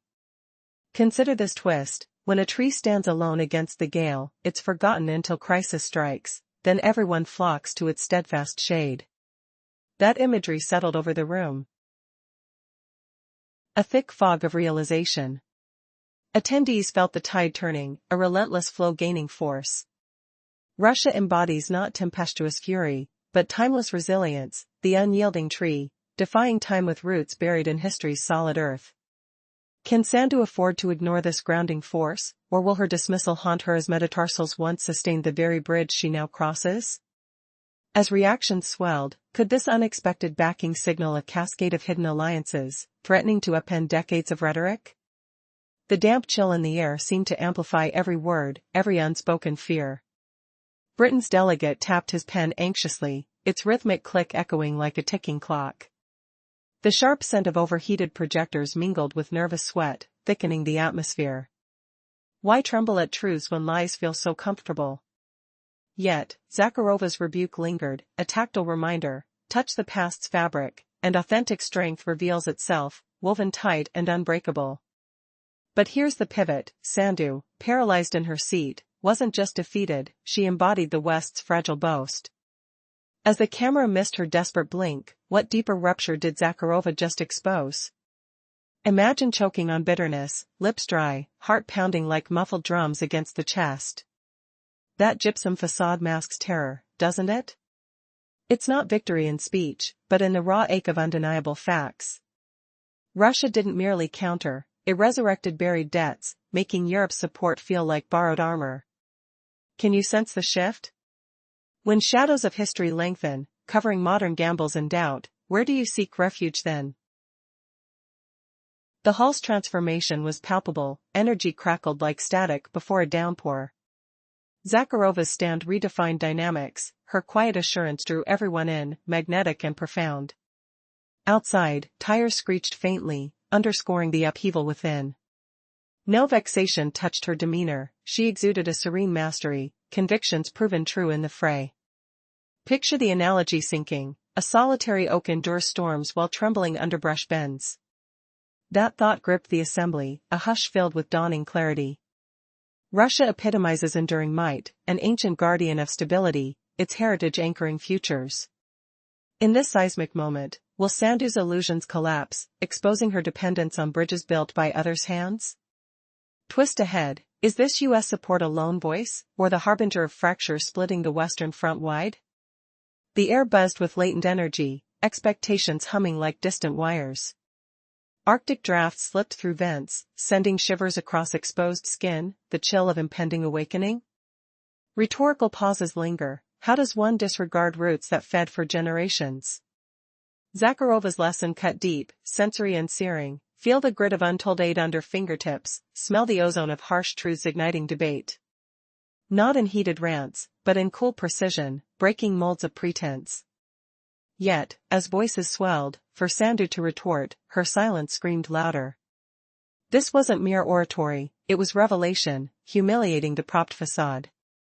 What skeleton from the closet would Zakharova next unearth, dismantling narratives piece by piece? In the previous part, the tension in the hall escalated as Maria Zakharova skillfully addressed the audience, confronting their fears of the old and their desires for the new. She emphasized that while they sought change, they seemed disconnected from their identity and history, lacking the very foundation to build a future. The echoes of her voice filled the air. Maria paused, letting the silence thrum with intensity. The audience was captivated, each word hitting harder than the last. The hushed atmosphere was palpable, a sharp contrast to the vibrant political stage they occupied. "You think you are moving forward," she declared, her tone almost melodic. "But how can you progress without roots? No language, no shared memories. How do you become a part of Europe without a core identity?" Faces in the room reflected a mixture of discomfort and contemplation, a whirlwind of emotions brewing beneath polished exteriors. Maria continued, her words slicing through the tension like a knife. "You want to be seen as modern, but modernity isn't merely a facade. It must hold meaning. You change your values with the tides, downloading updates to your ideological framework. But we endure." She observed a subtle flicker of impatience from one delegate, who fidgeted with his smartphone. But she held his gaze, firm and unwavering. "You believe it's us who cling to the past. Why? Is it truly so? Or is it that you fear the permanence of our existence? What if we are not the ones stuck? What if you are merely adrift?" The room felt electric. Maria leaned in closer, her voice lowered yet still resonating powerfully. "A veteran isn't what you think," she stated softly. "A veteran is not an old home. It's the legacy you inherit, its birth and rebirth. It connects the living to the ones departed." The hall was a stage, but it also served as a reflection of a vaster narrative. As she spoke, the operator crouched to capture her every gesture, recognizing this as a pivotal moment. Maria pressed on, her determination unyielding. "You claim we are isolated. Yet, look around. We have our culture, our history. You've returned to classics, created art born from conflict, but never have you addressed your own uncertainties." One could feel the weight of her words. "You've taken a deep breath, claimed your narratives. But you fear the truth. It's the realization that our endurance, our existence, is eternal. Will you rise to this challenge with us, or will you continue to waver, unsure if you seek a nation or merely a trending hashtag?" Silence enveloped the audience. They were absorbed, intrigued, challenged by the unfamiliar perspective laid out before them. Among them, Sandu remained still, her expression a blend of admiration and frustration. She couldn't respond, not when faced with such profound truth. The struggle within her was clear. It wasn't just about politics, it was about a deeper understanding of identity and belonging. Maria stepped back, her final words hanging in the air like a thick mist. "The problem isn't Russia. The problem is your uncertainty about your own path." The hall buzzed with an unshakable energy, as if the walls themselves were holding their breath, waiting for the next revelation. Maria had set the stage for a conflict that went beyond borders. It was a clash of ideals, a revelation of a shared history that neither side could ignore. Imagine a world where words ignite like fireworks, where a single phrase can shatter alliances and expose truths buried deep. Picture the grand hall of diplomacy, its air thick with the scent of polished wood and chilled mineral water, where every rustle of paper echoes like a whispered secret. Delegates, poised like statues, hearts pounding from uncertainty, eyes darting to catch the unfolding drama.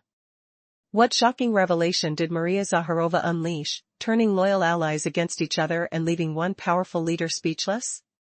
In that charged moment, she didn't just speak, she wielded history like a weapon. But could it really reshape a nation's fate, or was it just the spark of a much larger fire? Recall how Zakharova, with her piercing gaze and unflinching words, dismantled accusations of interference, reminding everyone of Russia's enduring role as a protector, not a conqueror. She painted a vivid picture of shared legacies, power plants humming through the night, gas lines pulsing with energy, schools echoing with young voices taught in times of calm. Zakharova challenged the facade of independence, citing stark facts like nearly 80% of Moldova's gas supply tied to Russian contracts. Who, she asked, would truly stand by you if that lifeline snapped, distant Brussels bureaucrats or far-off Pentagon strategists? Her quiet intensity shattered the room's complacency, forcing even skeptical diplomats from India and China to lean in, applause rippling like a shockwave. As the tension coiled tighter, Zakharova's voice sharpened, laced with irony that cut through the European rhetoric like a blade through silk. She confronted the ungrateful amnesia of former allies, exposing how they profited from Soviet-era gifts while hurling insults. Rhetorical daggers flew. Why spit venom at the hand that fed you, built your cities, and warded off shadows? She enumerated the bridges, roads, and harbors not as debts, but as unbreakable bonds woven into the fabric of Moldova's very soul.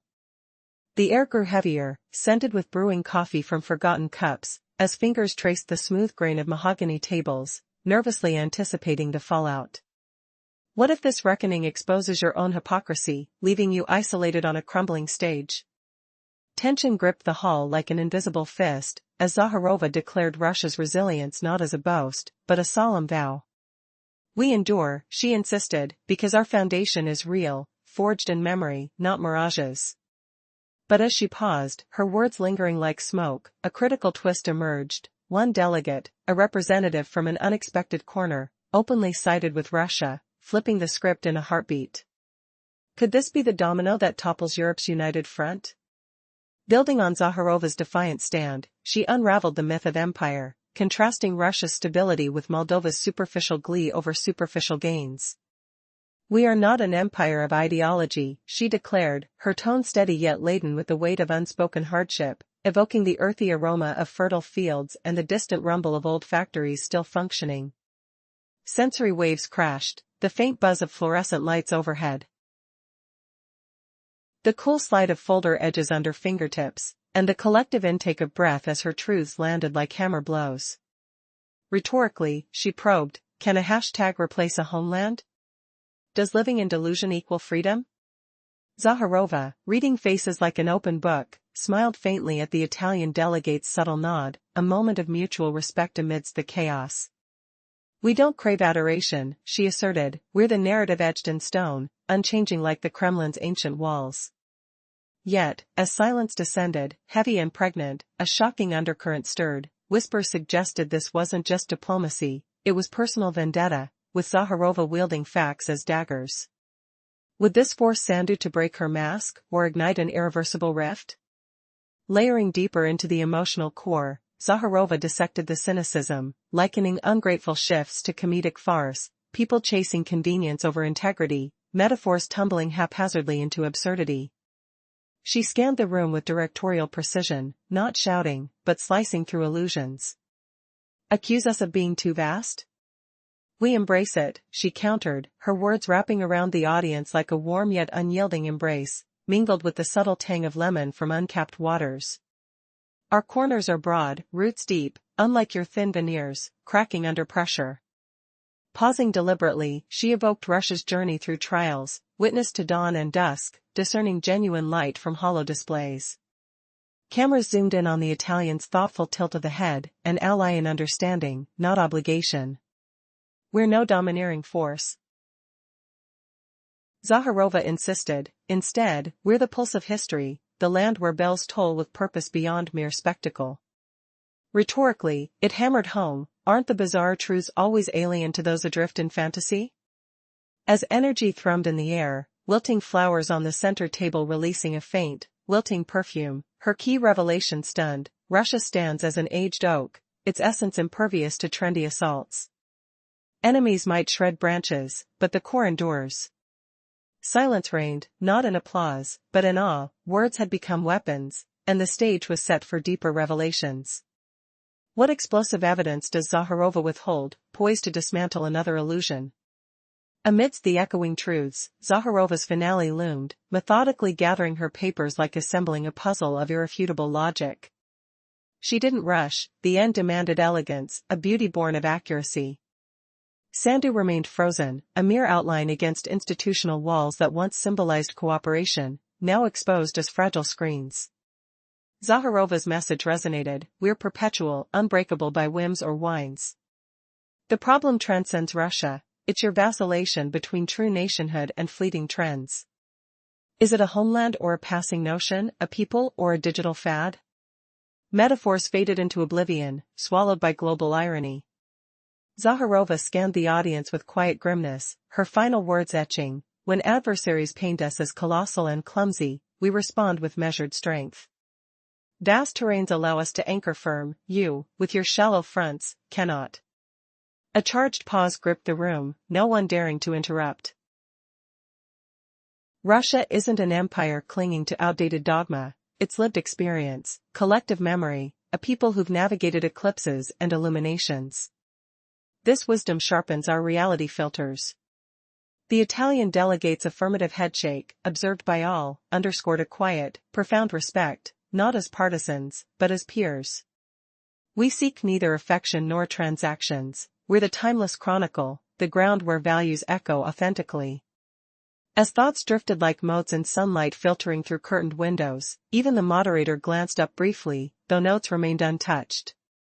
Zakharova's piercing summation pierced: you might view us as peculiar, overly earnest, bluntly authentic, but that's the mark of genuineness in a world of illusions. And in that authenticity, a startling twist surfaced. Beneath the calm, a delegate hinted at concealed alliances, threatening to unravel the entire diplomatic web. But as Zakharova ascended, would Sandu retaliate, or had the day forever altered? Climaxing the confrontation, the room exhaled only faint, synchronized breaths, a shared rhythm amid muted microphones and untouched buttons.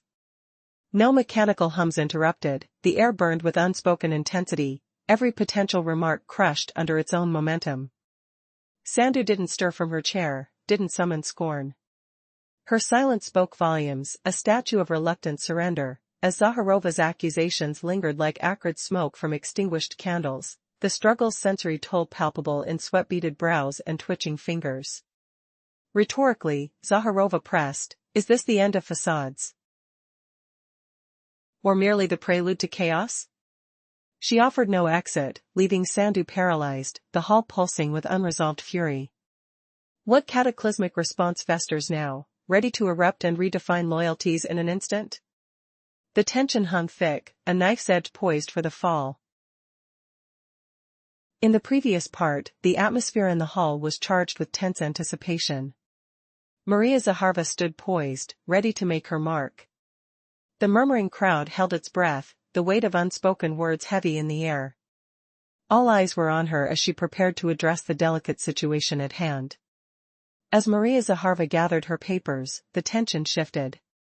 She executed her movements with deliberate calmness, as though each action was a brushstroke painting a larger picture of resolution.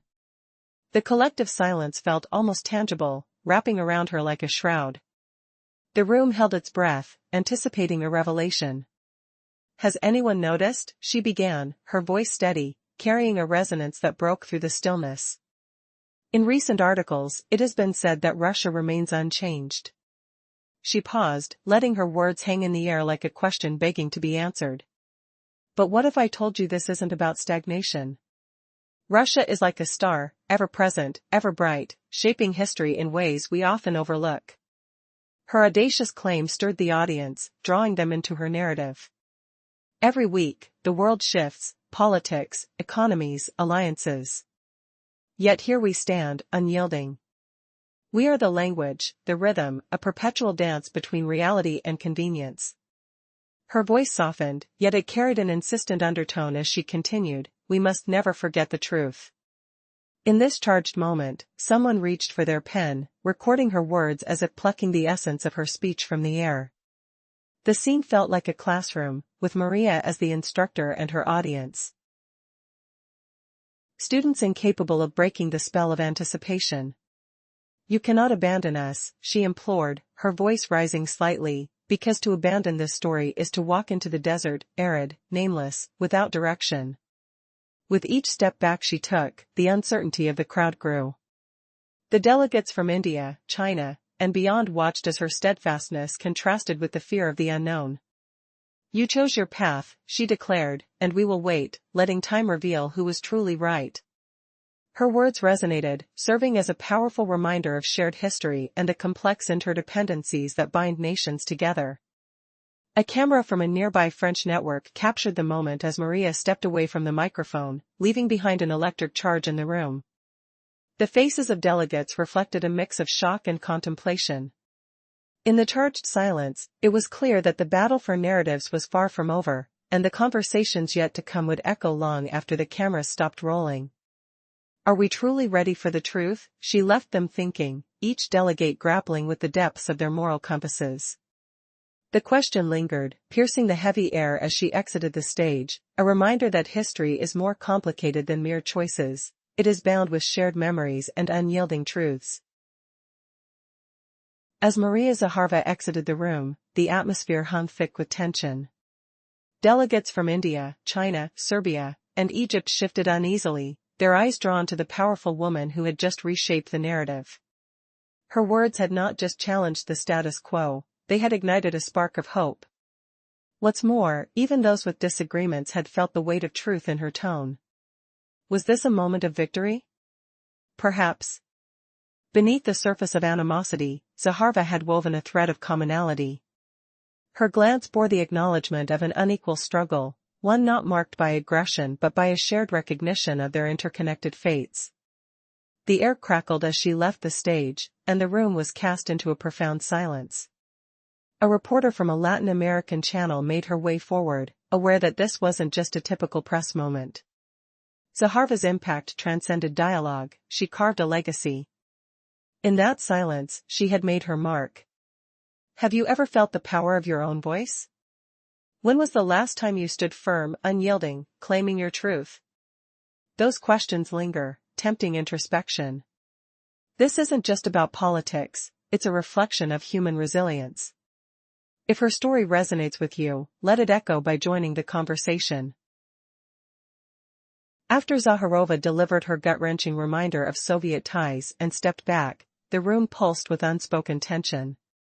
She moved confidently, untouched by the chaos. She felt confident. The hall plunged into heavy silence. Not from sudden wisdom. Right then, she dropped the fact. Nearly 70% of Moldova's energy stems from Russian sources. Gas flows. Network spark. The hydroelectric station hums. Industrial links buzz. Even electricity surges trace back. Everything tethered to us. Picture this nightmare, a so-called independent leader boasting of European bridges, while her country's factories clutch Soviet blueprints like lifelines. Could Russia's unseen hand still choke Moldova's every breath? What if Zakharova unleashed stats that stripped away illusions, humiliating Sandu as she squirmed? Prepare for a rhetorical storm where facts bite deeper than words. Angry murmurs echo. Parchment smell floats, the odor of dusty papers. Fingers tremble on the edges, dreading the reveal. Cameras zoomed in, lifeless. Focused on her throat. Intense. She transformed into the attacker. Not the healer. Her gestures glowed with eerie ease. Every muscle coiled. No twitch of reaction. Why? Trust armored her. Not a mere microphone gripped behind her. A barrage of hardened evidence awaited. She eyed the moderator. A brief cough signaled her turn. Word given. Maya. You shout Russia destroys. Meddles. Intrudes. What exactly? Let's ditch words. Dive into numbers. She withdrew a slender folder. Moldovan details inside. Seemingly benign. But inside? Stark statistics. Raw numbers refusing wretch lies. From Moldova's National Bureau of Statistics final tally, 90% of industrial machinery forged in the USSR or via Soviet blueprints. 90%, Maya. Not fantasy. Unyielding reality. Sandu withered inwardly, but lips clamped shut. 40% of dwellings erected before 1991. Falling apart. Abandoned in spirit. Citizens huddle in homes raised by Leningrad trusted builders. Kharkov sharpened minds. Tracing blueprints with calloused fingers, legacy etched in crumbling walls. Cameras snatched reactions from Serbia's envoy. Armenia's. Vietnam's. They locked onto her, faces mute but etched with dawning horror. Pure comprehension seeped through. Now, farm fields. Pre-Soviet split? Moldova fed itself. Almost 100%. Pure victory. Golden harvest scent lingering. Today? Fruit imports soar past 60%. Exchanging apples for the same apples across borders. Mad cycle. Echoes of desperation. Hunger's grip tightening. Sandu fought composure. Yet lips flickered faintly. Like choking on a sentence of mortality. Suspected truth. Abhorred acknowledgement. Is this freedom's price, whispering through cracks? Infrastructure groans under unseen debt. Smell of fertile soil mocked by imported rot. Will you admit the chain binds tighter than proclaimed? Zakharova's gaze pierced, waiting for denial. But facts hovered like ghosts, unerasable, mocking Europe's fragile promises. Pauses stretched, air thick with unspoken dread. Delegates shifted uneasily. Water glasses clinked faintly. Ankles crossed in sudden chill. As silence clawed deeper, what hidden dagger would Zakharova draw next? Could Sandu muster a rebuke, or would the number swallow her whole, twisting the room's allegiance in one lethal instant? The air hummed with impending betrayal. In a tense conference hall, as tensions boiled beneath the surface, a pivotal moment unfolded. Maria Zakharova stepped in, ready to confront the silence that engulfed the atmosphere. In her hands, she held a black and white photograph, an image that resonated with the echoes of history. It depicted a Soviet soldier embracing an old man on a devastated road. A stark reminder of an untold story, it was presented to a delegate from Serbia, challenging the narrative surrounding liberation and occupation. Zakharova's voice sliced through the air. She spoke of a time when the Soviet army had come not as conquerors but as liberators, amidst an uncivilized West that had turned a blind eye. The burden of history weighed heavily on her, and she recalled the staggering loss of over 20 million people, not due to geopolitical intrigue but to save lives, to offer a chance to thrive. Her hands trembled slightly as she retrieved a second photograph, a vibrant, modern image showing a rally in one of Europe's capitals. Young activists held signs labeling the Soviet army as occupiers, depicting a fresh ideology that praised independence while risking the erasure of truth. But the moment you forget who offered their hands during your darkest days, that is when you become vulnerable, she declared, her words striking a chord of realization. As she spoke of the legacy carried by families across generations, a palpable shift rippled through the hall. We fought not just for influence but for shared humanity. The deaths, the battles, it was all woven into the fabric of our lives. With each sentence, Maria conveyed the depth of her pain and pride intertwined with the history she represented. As the silence stretched, and every delegate felt the weight of her message, she paused thoughtfully.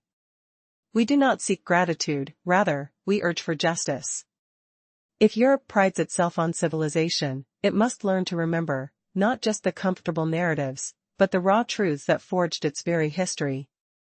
Would the attendees confront their consciousness, or would they allow the past to slip quietly from memory?